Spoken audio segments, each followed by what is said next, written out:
Coming out this Monday on Beyond Vibe for our Halloween special, I'm joined by Oli Brown.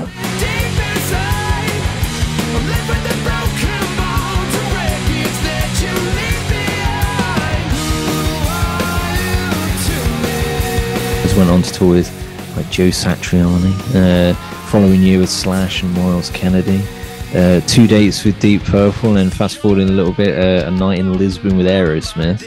I mean, I'm reading all of this and I'm thinking like this is a surreal thing for me just reading it.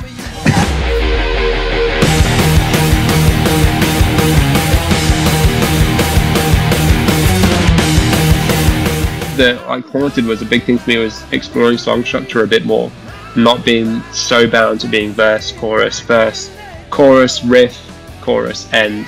I really wanted to break that structure. It is out, and people may have seen it now. I've made a pendant for Papa John's. It's for their Halloween campaign. They wanted to have their like garlic sauce pot immortalized as like as a pendant, so I did a bunch of different designs. I don't understand how it came. Like, I even asked him like, how on earth did you find me?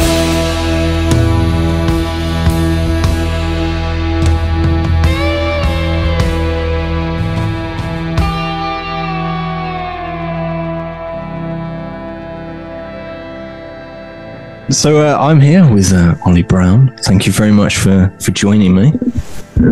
Hi, no, it's a pleasure to be here. Thanks for welcoming me on. Yes, for the Halloween special as well this year. I'm clearly dressed for the occasion. I did, for context for the viewers, I did kind of just throw that on him now. so it is my fault. So take me back to kind of how things all began for you, because like from that change from, you know, the guy in the crowd to being the guy that wants to be up there, did you have like a moment? I think I got quite lucky. I started very, very young with it, really. Like when I was 16, I was playing guitar all the time. From when I was 12, I started guitar, and then my parents were really supportive and like wanting me to play in pubs and jam nights and as much exposure as we can. And my dad would film it with like a cassette, like, you know, video recorder. We actually put the tape in and everything. And he sent it to an American band that he kept in touch with over a while, and eventually when I was 16, they invited me to tour with them for like 2 months and like show me the ropes about, and that was very much blues focused then, and they wanted to show me like what touring life was like, about singing and performing and how to like, and they literally taught me everything I know as a performer today. And, you know, I owe all my craft really to them, because I never wanted to sing at that point, and they were like, no, you have to sing, like, yeah, do your own band. Like, they were really, it was intense. It was definitely like an intense 2 months, like just after every show, you know, there'd be a discussion about like, you know, what could I do to improve? Am I standing right? Like, oh, you know, you're too hunched over here. You need to do bigger steps, because I'm quite small and skinny. So like doing little meat movements, you look even smaller. And so like really from when I was 16, I didn't really stop. I think I was always doing shows and performing. So it was quite early on. So I didn't have really much of a chance to think about it. It was just like, all right, here we go. First band was a band called Blue Evolution, and that was like yes. I don't think I've ever even talked about that band before. But we played like pubs and covers. We had a singer, like a female singer, and like I can't remember. Yeah, I think it was a female singer, drummer, bass player, and I think she couldn't really be bothered half the time. So there'd be just on the day of the show, she would feel ill. So then all of a sudden, like I'd have to sing little bits, and at that point, my singing was more yelling. So I think, you know, bless the people at the pubs, they just kind of had just some like 16-year-old yelling at them. Of course, you know, we touched on there that, you know, you started off pretty young with the whole blues musician thing, and going on to do, you know, 3 albums and 1 live album there. However, of course, you went on to form Raveneye which of course is in that more kind of hard rock direction. Did you feel at that time that you wanted to, you know, just try something different? Because, you know, obviously you've been doing it for quite a few years at that point.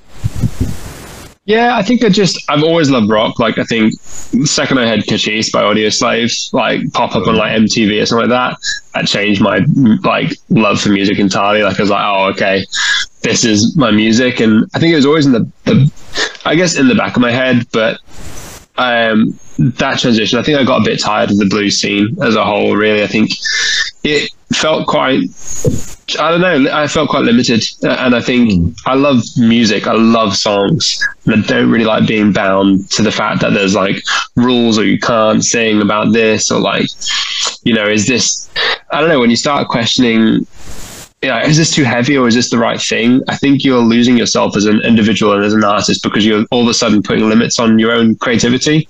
And that seemed really, at a point, it started feeling foolish to me. Like, I was like, well, why, you know, if I'm writing a song that's coming out of me, I should be performing it. Like, that's clearly what my inside's like telling me, and my subconscious is telling me that this is where I'm connecting more with. So it was quite a natural progression to it. I think, like, I went away to Canada for a couple of years, and that really kind of transformed a lot for me. Like, I had a lot more time alone, and I was sitting with the guitar a lot and recording. I had like 2 microphones on a drum kit, and I had this little downstairs room, and I was just like doing my own demos, playing everything poorly. But I think that made me realize that, I think it gave me more confidence in myself to kind of go, yeah, I don't really want to just do guitar solos or feel like I need to, you know, be bound by kind of singing certain lyrics or within a certain content. It just, I felt like I was losing more and more of myself as I was trying to write more, because every time I try and push out in my head, I go, that's too far out. And I just was like, you know what, I'm going to etch a sketch. I'm going to start afresh, brand new, not rely on any past contacts and have anyone in my past. Because I think because I started young in the blues industry, I think a lot of people had a lot of influence on me at a younger age. And I was definitely more susceptible to it, because I didn't know any better. I'm like, yeah, cool, I'll, you know, do that. And I think at that point I was like, I need fresh people to kind of know me as an adult rather than as the young blues guitarist that isn't a young blues guitarist anymore. That novelty's gone. But so it was a big transformation. I think I just got really tired and burnt out, and I'm a 100% or nothing kind of person. I'm like either all in or like I just can't do it. I think, you know, with you starting so young, you know, you kind of, obviously you go through your teenage years, and, you know, when you're going into your 20s, if you look back on what you were like when you were, I don't know, 13, you know, you've got very different tastes, you've got a different outlook. And, you know, I think it's good to have that kind of fresh start of like, you know, this is a new thing now, I'm going to do something different.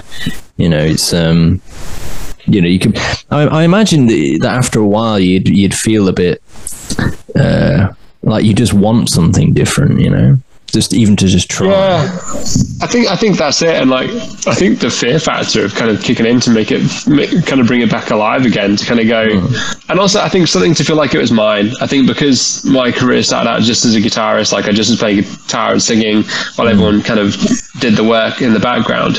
I think I wanted to learn more. So I wanted to kind of go in the deep end of like starting again without any help from anyone and build it up again. So then I know who I'm bringing into the team and into the family, and kind of going, well, I know what your job is now, and I know if you're doing a good job or not. Like, and I can hold you accountable and also hold myself accountable. And I think it was scary at the time because, like, I just moved back to the UK and nowhere to live, and I kind of actually like lived with the original drummer for a bit, and just to kind of get things going. And at that point, a lot of people were quite negative about it, and I think like I know my old label ended up like saying I turned my back on the blues on like on a magazine. Like, actually, that's cool. I was like, there's just no need. Like, you know, people are going to change, and I think we should be encouraging people to explore themselves and explore their, their journey, rather than going, well, you're not doing what I want you to do anymore.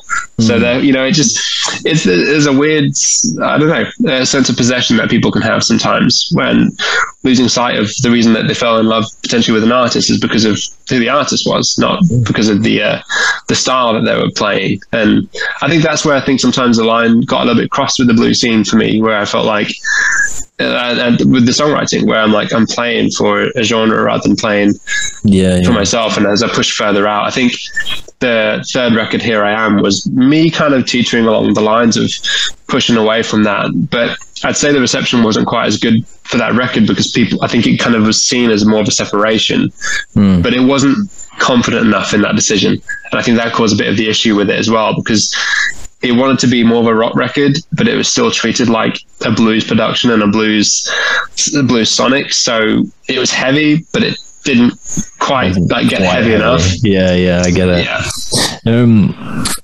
Obviously, shortly after the Raveneye's formation, you guys went on to tour with like Joe Satriani. Following year with Slash and Miles Kennedy. 2 dates with Deep Purple, and fast forwarding a little bit, a night in Lisbon with Aerosmith. I mean, I'm reading all of this and I'm thinking like, this is a surreal thing for me just reading it. What was kind of going through your head at the time with all of these kind of things going on all of a sudden?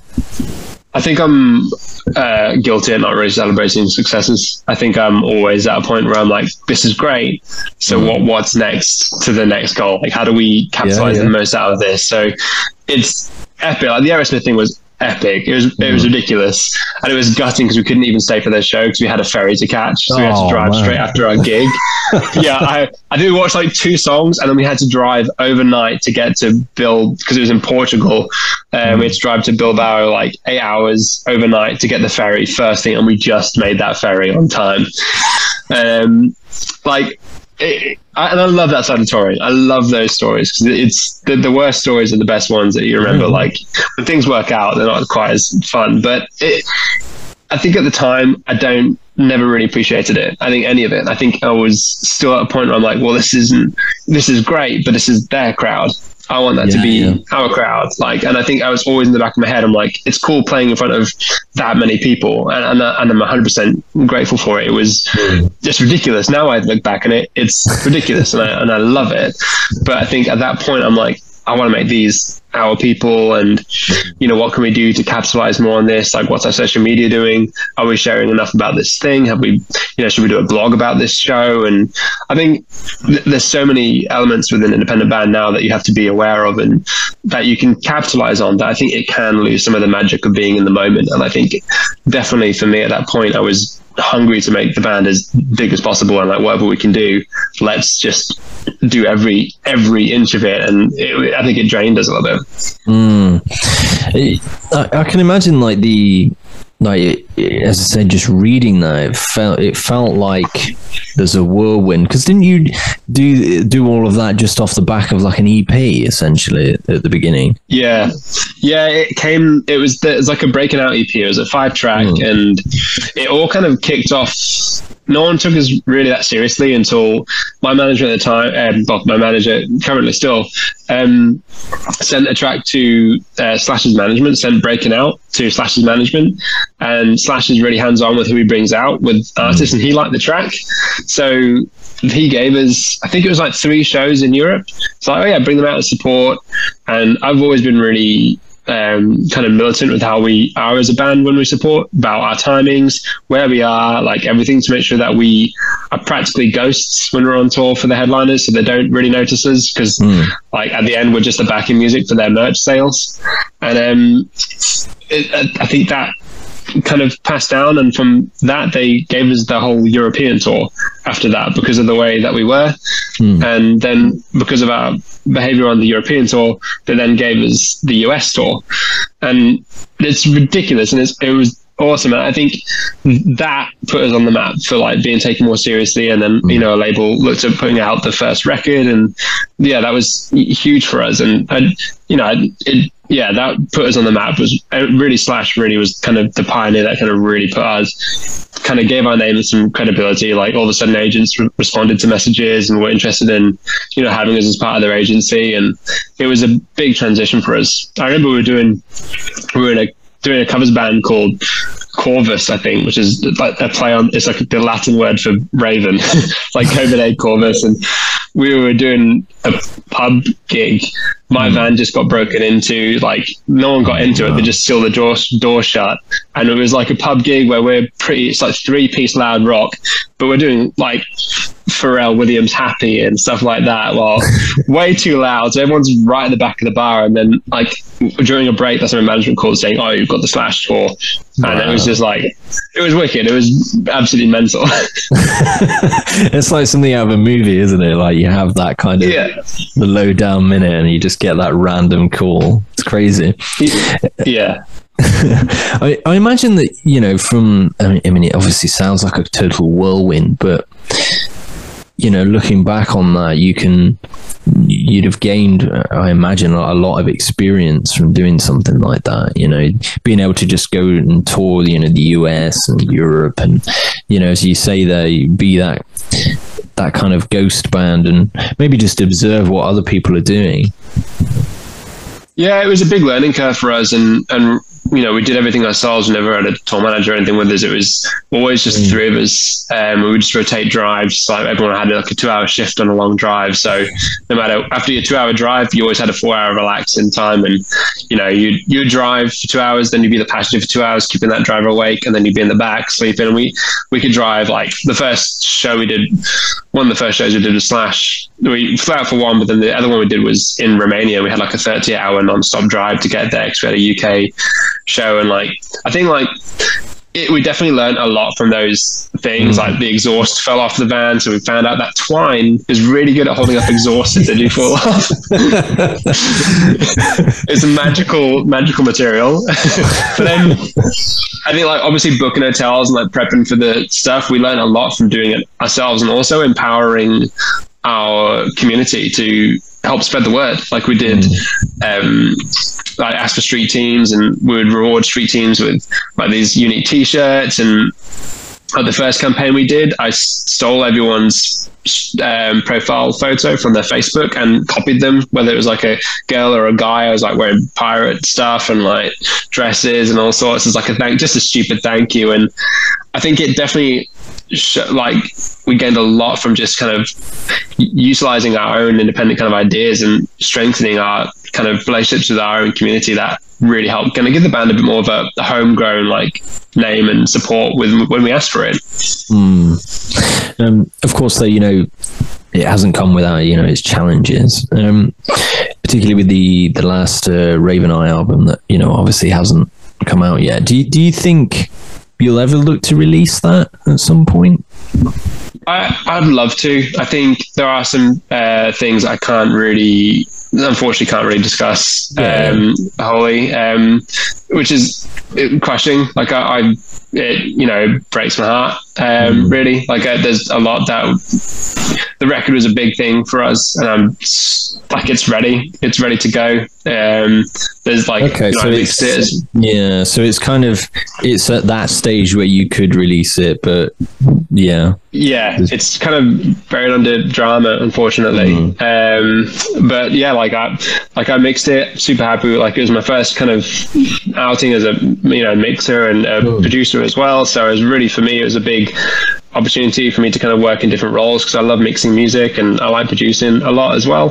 So it was kind of like a good little platform for me to kind of say, all right, I'm kind of dipping my toes in other avenues now, because I want to kind of bring that energy to other people's music. So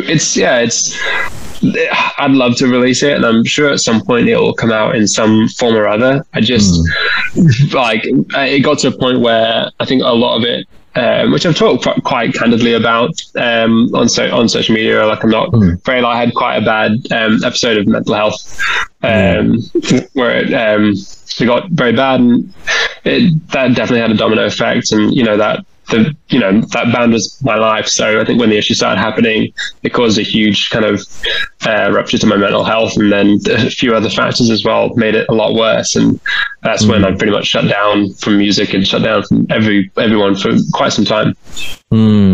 This was just before the pandemic, wasn't it? If I got things correct. Yeah. And then the pandemic hit, but I think honestly, for me, I think people have either had good or bad experiences with the pandemic. I think the pandemic made me make the best changes in my life that I could have had. I think it made me recognize that because I was always keeping myself busy. I think having to stop and not do anything, it made me recognize there were a lot of things and issues and problems that I wasn't really addressing for myself. Yeah. I mean, I had this myself with lockdown. It was kind of, I'm fortunate because there was nothing extreme that happened, but it kind of felt like you could hit that pause button and just have a look around and kind of think, okay, well, what is it that I want to do? What direction do I want to go in? And I think, it's an important thing, I think, to be able to do that and just kind of have a bit of a breather for a bit. Because, as we read through there, it's like you've been doing this for years at this point, and it feels kind of nonstop. And I think that, just to have that breathing space, it's probably a good thing. Yeah, I think so. I think it was for everyone. I think it really did kind of give you were forced to stop. There's nothing you can do. Yeah. And, I did try the live stream show thing, but to be honest, I hated it. I was like, this isn't for me. I love music. I just can't do it. That's not what I love about doing music. Like, it's just felt weird, especially when you finish playing a song and you just kind of sitting there to silence. Like, I know. Right, this is getting a little bit awkward now. Like, what do I do?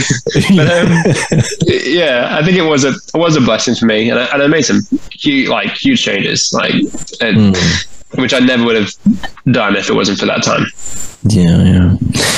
Of course, arriving at where we are now with Oli Brown and the Dead Collective. What's the idea behind this current iteration? Having heard the latest single, Haunted, I felt like tonally it's almost like a cross between some of the hard rock elements of Raveneye with a bit of that almost kind of little bits of blues rock in there too. Yeah. What's the idea behind this? It really was like a thing that came through lockdown. Like, I was just originally kind of was writing a blues record, recorded it, and then I just felt like, I think it just didn't work again. Like, I tried to go down the bluesy route. I was like, it's not for me. So then I just started writing and just writing what I would want to put out. I think, a lot with Raveneye, especially with the last record as well, we started kind of sharing the songs three ways. And like I said, let's just create songs together and create the sound. I think same thing. I think I lost myself a little bit in it. And I was like, at that point, weirdly, I think the songs were kind of helping me, were almost like a therapy, writing the song. So I think like the whole thing, like Haunted, was like that whole song came a week before, maybe a week or 2 weeks before, I had a huge bad mental health episode. And it's almost like my subconscious was kind of giving me the warning signs before I was even aware of them, really. And I think for me, it is a bit of a blend. Like, it is the in between of, I guess, Raveneye. I'd say it's like 70-30, like 70% of the Raveneye kind of rock with 30% of the kind of me roots. And it's the whole record and that song as well, it's a very transparent record in terms of emotionally, like what the lyrics are and what they're about. And it's a dark record as a whole. Like, it's a pretty dark record. But it came out of honesty. I think it came out of exactly like where I was. I had time to create, so there are other elements, like it's got synth in it as well, which is something I really enjoy for like the low end, but also not limiting it to just being a 3-piece. So there are, on the record, there's piano, there's all sorts of weird things on the whole album as a whole. And I think same thing with the like Haunted was a big thing for me, was exploring song structure a bit more and not being so bound to being verse, chorus, riff, chorus, end. I really wanted to break that structure that I think I got in a bit of a habit with on Raveneye, especially with the last record as well. I felt like I was beginning to pigeonhole the structure of the songs so they had an epic riff. Every song had to have a big riff. And it could be dangerous. And I think what excites me most about this is that I'm not limiting myself in it. I'm just writing. It's always going to be heavy. I naturally gravitate towards singing heavier tones and big guitar sounds, but it came together really naturally, and I think that's why I'm just fully rolling with it and going with it. Have you changed? I mean, we kind of spoke a bit about, the change in genres. Have you changed the writing process? You said there about, trying to drift away from that formula. Have you, when you sit down and do this, is there a certain approach that you'll take now? I think maybe not so. I don't think so. I think what I probably will do is I'll probably be more open to adding different elements, where I would usually rely on adding guitar to add a certain texture to a song. I'll reach for other things. And I think that's something that I wouldn't ever do with Raveneye, because that was never the goal. Raveneye was always going to be a loud 3-piece. And that was it. Where I think with this one, structure, I think with songs in the future, I'll be more conscious of. Like Haunted was very natural. I think that was why that song just freaks me out if I think about it too long. It just is one of the ones that it didn't take thought. It just came together, the whole thing, with very little, some songs you have to dig deep to get anything out of.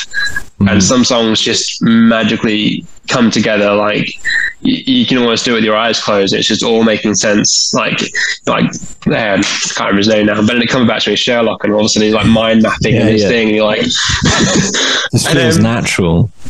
Yeah, and it's weird, and I love those. I also love the fights. Like there is a song on the new record called Father, where we essentially Wayne, who's in the Dead Collective, like Wayne and I, he's a close friend of mine. We sat and just sketched all the lyrics, all the vocal melody, because I think there's a lot more discipline in it and a lot more awareness of going, right, it feels like we're just kind of coasting a little bit of it. So we just spent a whole day trying every different melody out, every different kind of meaning of lyric to really get more. So I'd say I'm not really necessarily changing the way I'm writing fundamentally, but I'd say I'm being a lot more diligent in holding myself accountable of the lyric and making sure that there is a bit more of a unique journey as an afterthought. So maybe now writing, hopefully those things would come along as part of the process, but this was still part of a transitional kind of process. So it's very much a bit like, it's all done. It's not quite done, actually. I've got a bit more to do. That's cool. Do you have any kind of plans going forward? Any further plans with the Dead Collective?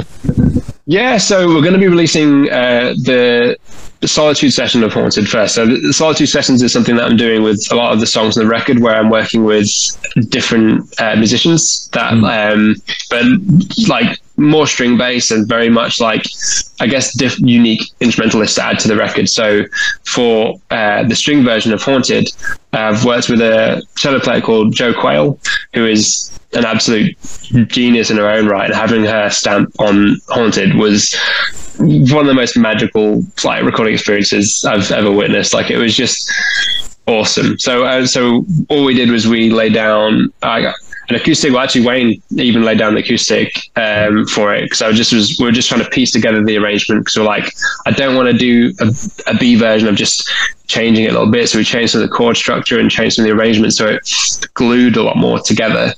And then sent her a rough demo of the acoustic and the vocals. She sent all her string parts down and said, "Oh, what do you think? Do you want anything changing?" And it's one of those things where you're just like, no, that's perfect.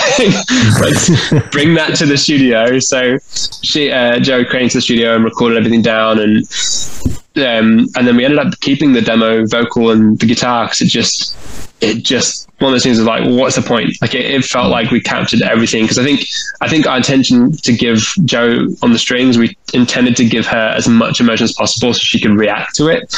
and it felt like, I don't know, it felt like we were imitating something that we've already kind of created from the demo by giving that demo everything we could. So the next thing is the Solitude Sessions, which is basically a string version of Haunted. And then we'll be looking at doing the next single, which is going to be a song called Heard It All Before, which is a shorter, bit more like in your face, kind of punchy, kind of grungy tune.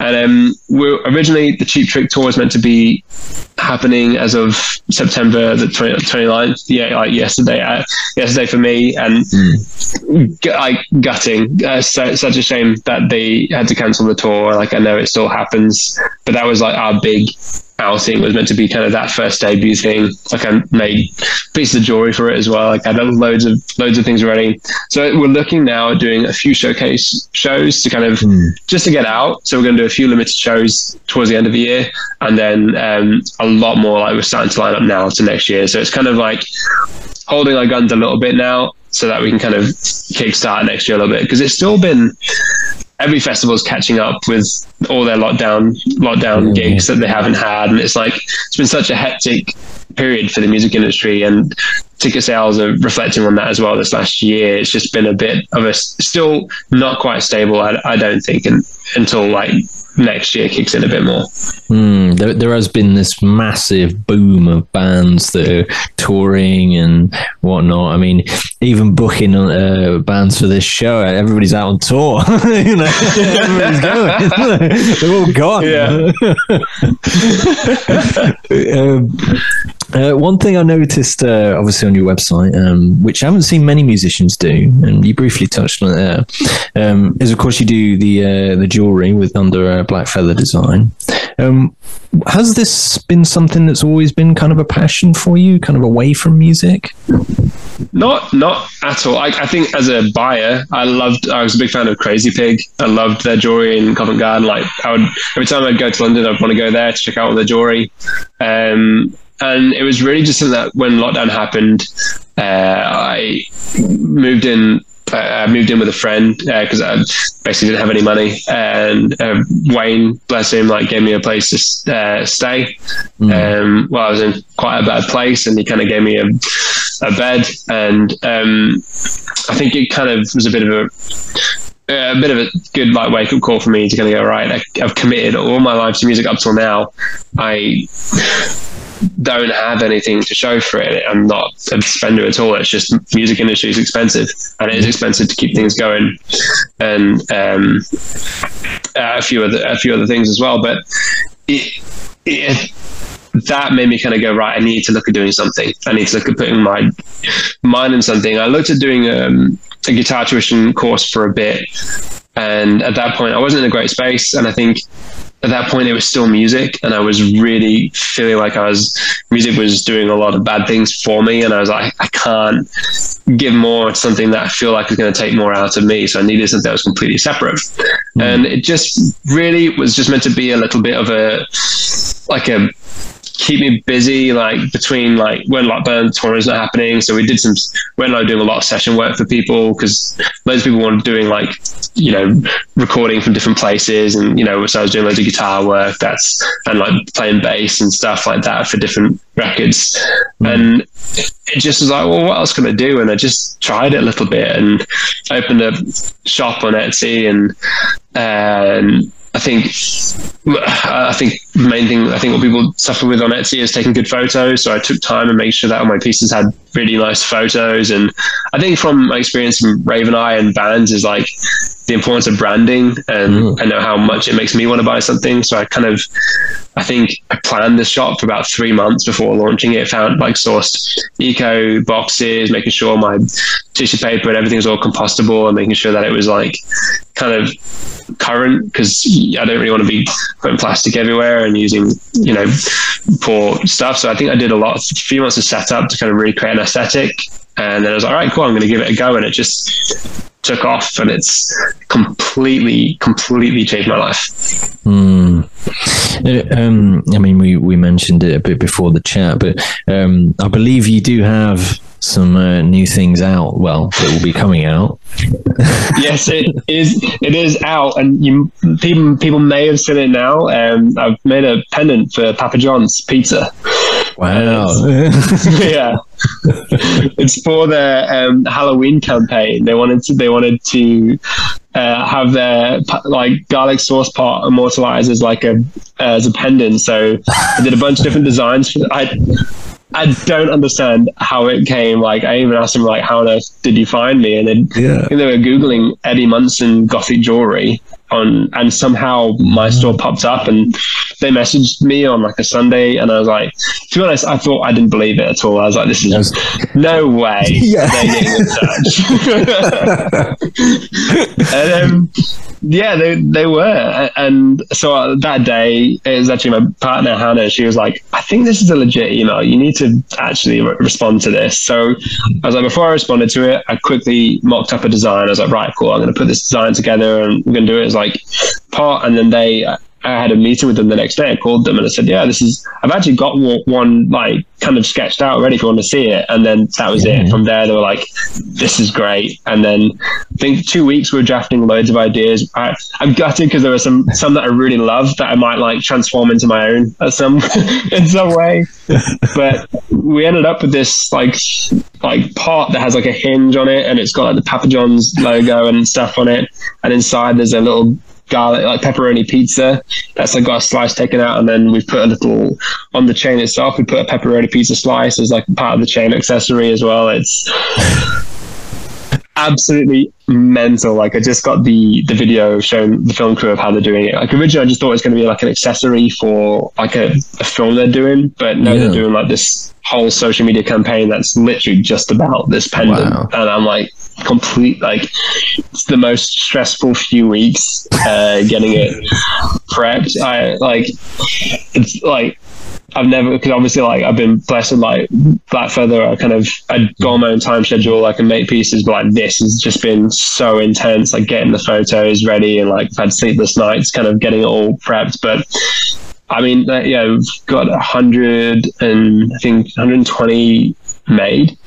A bit more now because I think we're looking at pushing, but it's going to all of their markets apart from the US. It's going everywhere across Europe, Korea, and UK as well. Like, I can't believe it. that must be a weird scenario, like getting an email or somebody from Papa John's just going, do you want to make this? Yeah, it's so weird and amazing. Like, and I'm really glad they love it. They're really happy with the design.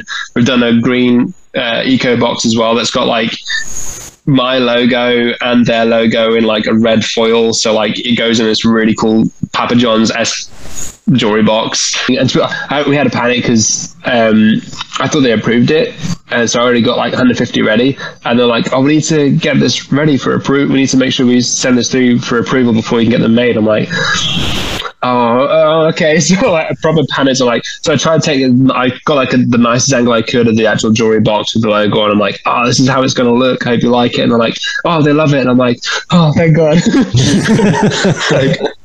like I've never had to, I guess, obviously, because it's the other day I'm using Papa John's name for stuff that they obviously, of course, they have to approve anything that gets said. So like now I'm making sure I ask them, like, can I do this? I'm gonna get to post this. So like it's a whole new world, and it's ridiculous. But it's like I'd never imagined making a pendant. Papa John's would be on my list of like things I'm gonna do in life.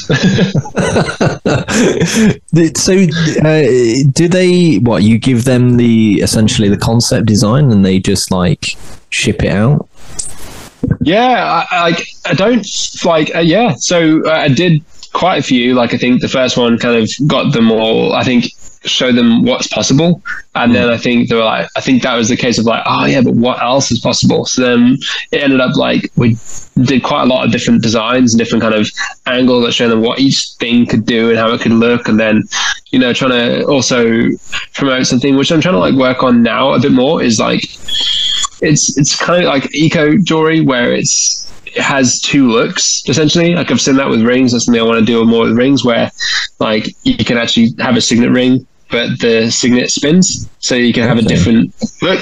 And it's kind of labeled as eco jewelry. I think it's a bit of like, I don't think that's the way I would really label it. Because it's a bit more like catching on a keyword and making it trendy. I don't know. But we had loads of different kind of varieties we wanted to kind of offer them, and they ended up going for, going for a design like a lot more complicated, but it was like totally worth it in the end. And it's like worked out a treat, and like I can't wait. Well, now it's going to be out. Like, I'm just stoked that it's out for people. Like, I've known about this for a while, and I'm not allowed, obviously under contract, because I can't talk about it. It's so insane to do. So are these like, is it just going to be a wide release? Like, like people can go and buy them wherever, or that as far as I'm aware, like, I mean, obviously there'll be more about it now, but like I'm making 100 or more. So I don't know if I can disclose the proper quantity, but I've a lot of them made for them, and they're doing it as a giveaways, as competitions, as far as I'm aware. So like you'll sign up to mail list, and you'll be up to thing. I don't fully know, because at that point they've not disclosed that to me, because all they wanted me to do is make them, but they are gonna let me sell some as well. So they're selling, if you don't want to enter the competition but you want the pendant, you can go to my website and actually buy the pendant, so you can just get it, and that's only going to be a limited stock. Once again, I think I'm disclosing too much information, so I can't say how many are going to be left, but there will be only so many stock that I'm allowed to sell, and then that's it. It's just for Halloween campaign. So I mean, the link for that will be in the description below by the time this is out. So obviously jump on it, because we don't even know how much there's going to be.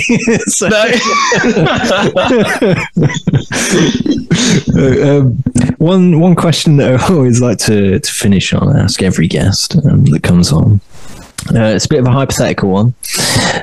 If you could tour with one band from the past and one band from the present, who would they be?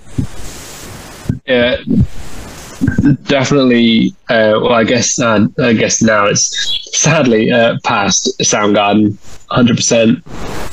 Like in a heyday, like super unknown kind of vibes, like Chris Cornell when he's an absolute lunatic.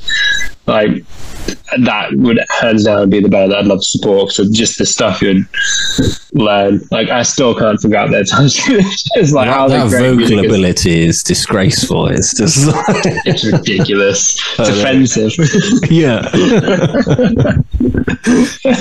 And then, oh man, God, Living. I'm a big fan of them, and I really would love to do one. There's a band called Band of Skulls. I know they've gone through some, which is appropriate for the Halloween theme. You've got a skull with you. Yes.